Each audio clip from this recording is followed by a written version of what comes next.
He was born in 1869 in a remote Siberian village. His world was cold, poor, and ordinary. Nothing about that life suggested history was waiting for him. A dirt-poor Siberian peasant walked into the Russian Empire's most dangerous world. No title, no education, no power. He ended up inside the palace. As he grew older, he began leaving the village behind.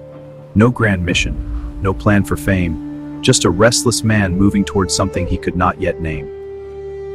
At some point, he turned toward religion. That was the second secret. He did not simply pray. He learned how faith, fear, and mystery could make a man impossible to ignore. When he reached the city, he looked out of place. But that was exactly why people noticed him. In a world full of polished faces, he looked like a story no one could explain. The first real power he had was not political. It was gossip. People began talking about him, and every whisper made him larger than life.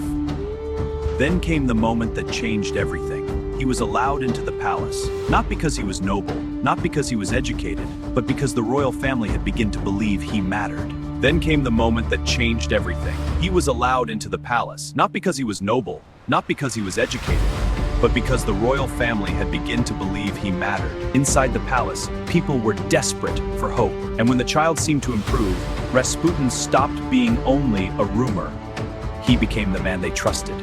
That was the real secret. He did not win by force. He won because powerful people started believing he had access to something they did not understand. And once that belief spread, fear was already growing behind him.